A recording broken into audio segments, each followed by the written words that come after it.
Have you ever been to a college graduation, a high school graduation, and the commencement speaker is always like this? I want you to pursue your passion. Go out there and go after what you want, and you could get anything you want in life. You could do anything you want to do in life. You could be anybody you want to be in life. And everybody in the crowd is like, hey, that's so great, yeah, woo. Pursue your passion. Do what you love to do. If you do what you love to do, you'll never work a day in your life. All right, now that's great. You know, that's cool. It's very easy for that billionaire commencement speaker who made their money building widgets to say, pursue your passion. Yeah, I guarantee you building widgets was not his or her passion. It's how they made a crazy amount of money. But is that really your passion? So what I want to do for this segment is this. Let's talk about it. Because one of the themes that are going through this whole project to help you with your career search and advance your career is to talk about the real stuff that goes on. That most career advice is platitudes, cliches, trite BS. Makes you feel good. You like hearing it. You feel good after you hear it. But it's actually dangerous. It's actually dangerous to you. So here's what happens with pursue your passion. Pursue your passion means that if you go to college, and I know I'm going to offend a whole lot of people here, but I'm sorry, but I've mentioned this before, and I'll keep mentioning it. My value added is to share what I've seen over the last 25 years in helping people succeed and nurtured careers and see how they've blossomed and made tons of money and be successful and very happy in their lives, and to give those kind of insider aspects of things so it can help you. And these are real deal, not what platitudes that people say, but the real deal that worked. So, here's the deal. It's nice to hear all those.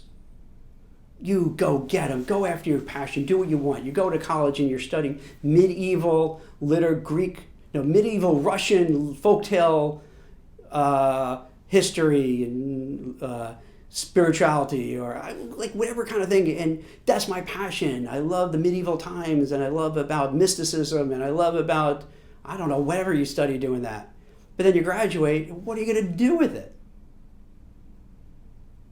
And that happens a lot.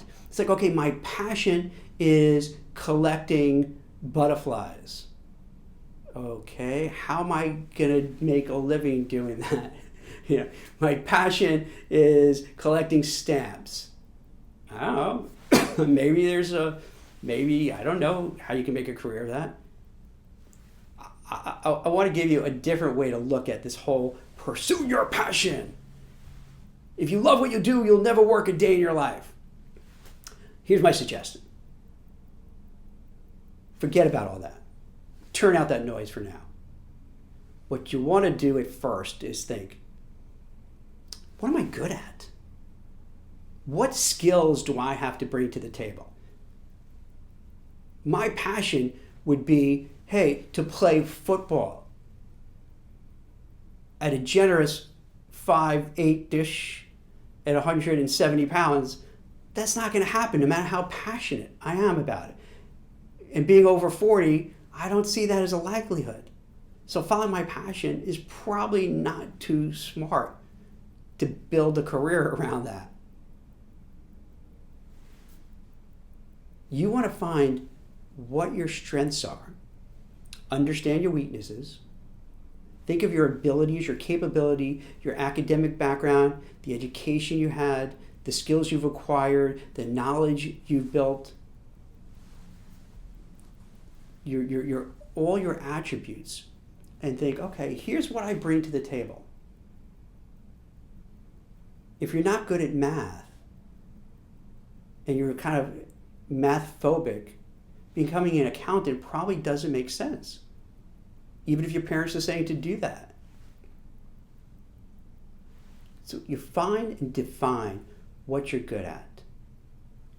Then you look to see what kind of jobs, what kind of career can I have with these attributes.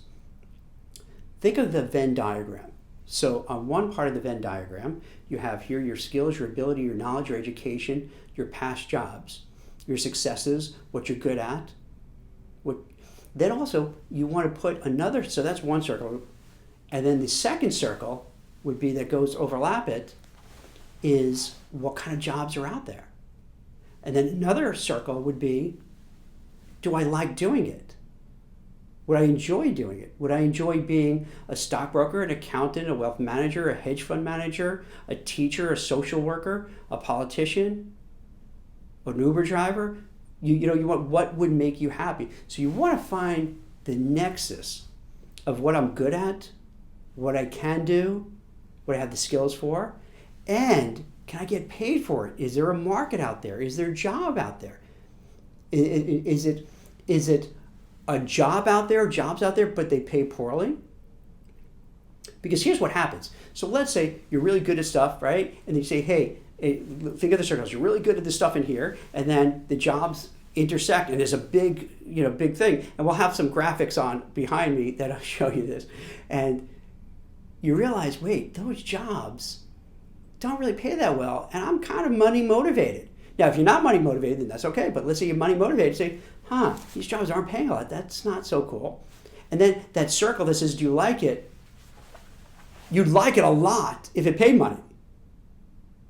The billionaire who gave the commencement speech learned to like widgets because that enabled him to fly on their private jet to the university to give the speech, get back on the private jet, and go to their awesome island retreat in their fourth home. So guess what? Yeah, they learned to love widgets.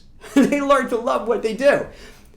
That's what happens because you have a passion and you can't get paid for it. You can't earn a living. You're not going to be happy. Even if it's your passion, that passion is going to fade. It's going to fade out. Yeah, you may like it today. You're passionate, you're excited, you're young, you're motivated, or even you're trying to pivot in a new career. Yeah, I want to do this. But then when you realize it's not going to pay the bills, you'll see how quickly that passion fades for it. You'll see how fast you lose the passion, the bloom is off the rose, how your spouse and family are looking at you like, what is wrong with you? Your friends are looking, what's wrong with you? Your coworkers, colleagues, because they realize like you're Don Quixote, you're tilting at windmills. What are you doing?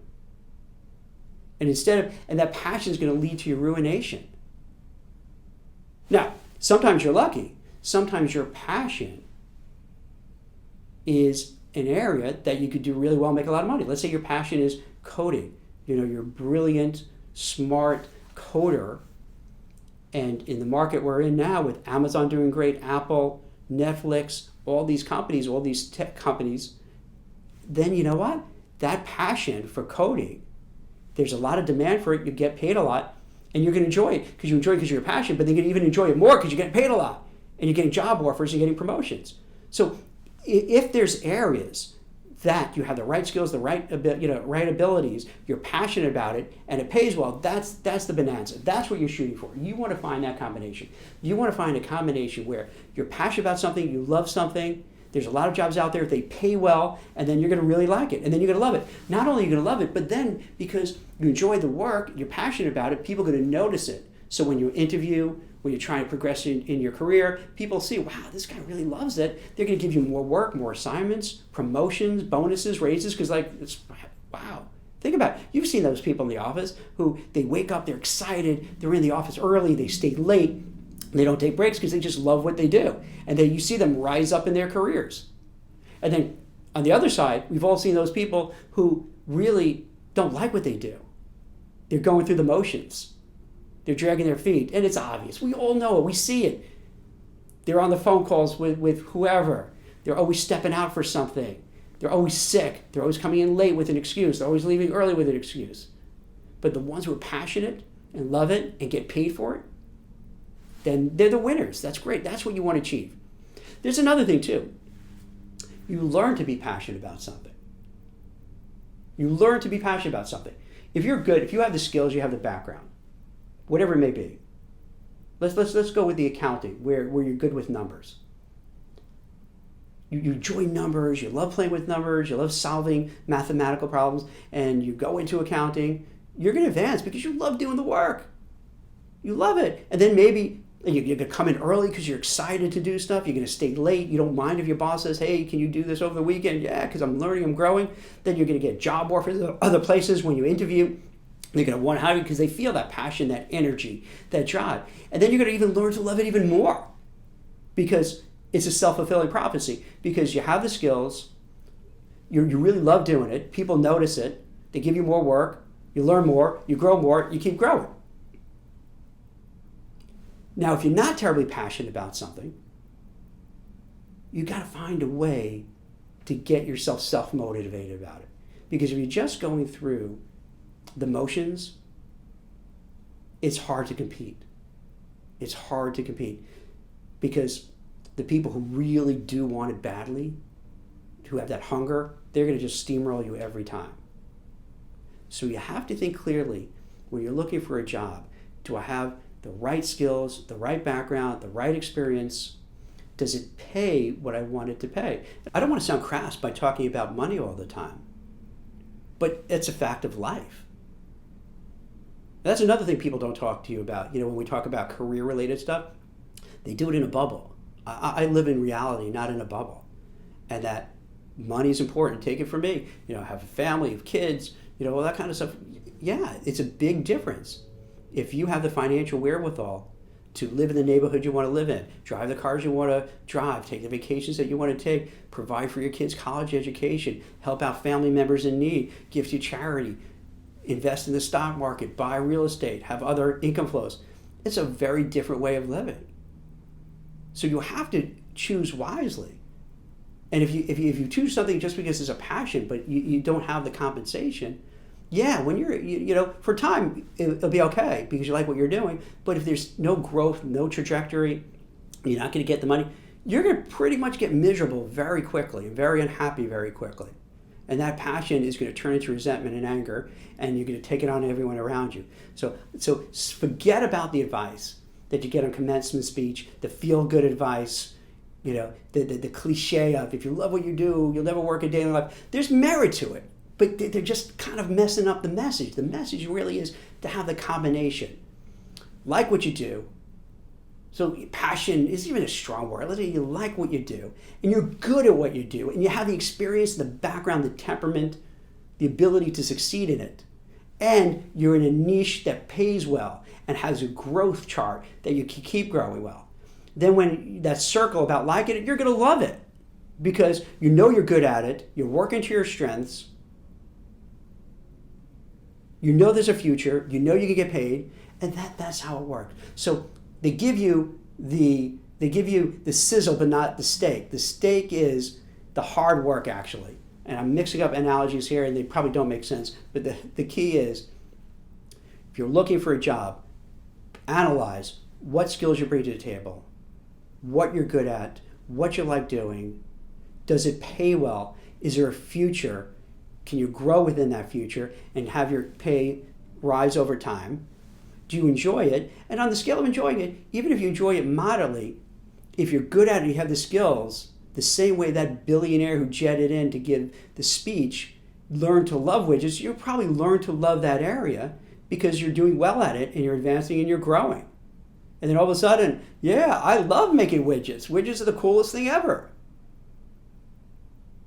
So think about that. It's really important. It also could be you're not money driven and you're okay with that. Then that's a little bit of a different story, but I have a feeling the people that I'm speaking with are a little bit more career oriented, money oriented, thinking 5 years down the road, 10 years down, 20 years down the road.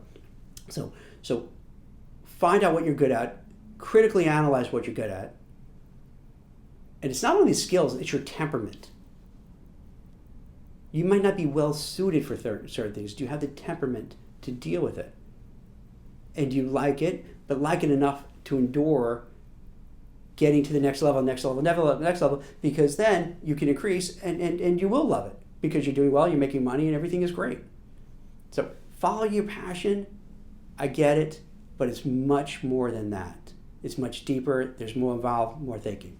So for those who are ticked off at me because they just want to hear the good stuff, yeah, you go after it, don't worry about it. Sorry. For those who are like, okay, I get it. That's good advice. Find out what you're good at. Find your experiences, your temperament. Find an area that you could excel in, make money, build a future, build a career, keep making money so your life can be better. And then you're going to find your passion grows that way. So it's more I'm talking about it, you can see it's the complete opposite of what they're saying. It's find what you're good at, what you like doing, what the jobs are at, the jobs will pay, and then the passion comes because you enjoy what you're doing. Like, give you an example. I write for Forbes. I'm a senior contributor, and I found out I have a passion for writing. I love doing it. Now, right now, that part is not my main career. It's kind of a sideline. And I would encourage people to have others, they say side hustles. I find that just not really, I'm not crazy about that designation. But you want to have side projects or side jobs or side revenue streams because you're not just dependent on your career.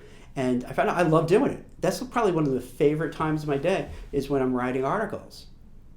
Now, I also love my startup, Recruiter, and my recruiting. So I'm kind of juggling all these things, but it does give me joy in different ways. The recruiting, historically has paid really well.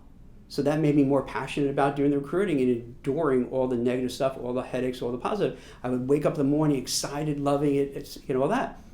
In my line of work, I would place compliance people. This is not politics, just what it is. Under the Trump administration, which I don't know what's going to happen a month from now, so this could be kind of stale news, as I'm saying, is not a fan of regulation, so it really hampered my business. And I noticed going from placing lots of people, making millions of dollars, to kind of not so much, I lost a lot of the passion for it. So I could see firsthand how that happens. Whereas the writing part, I'm passionate about it. I don't make that much money doing it, but I don't know. I can see the potential. So it's not a set in stone thing. It changes, and then you have to morph with it and change with it. It's not static, and this is another thing people don't talk about. The so-called career experts. It's not static. It's constantly morphing. There are constantly things that are outside your control that change what you have to do, and you have to change with it, and you have to figure things out. So your passion might be in vogue one day, and 2 years later, not so much. So you constantly want to keep your eyes open, how things are shifting, what I could do, how I can move forward, how I can be successful, how I can make money, and then the passion, the enjoyment will come. So I know this is a little bit of a different kind of thing that most people don't talk about it, but that's what I'm trying to do with this series. Bring up things you don't hear too often. And whether you agree, disagree, what have you, that's okay. But it gives you food for thought as you're navigating your career, as you're doing your job search to think about. And then hope that it factors in when you make decisions that you may not have heard this before and say, this is something I have to kick around to help me advance. So thank you for watching and listening. I hope this was helpful.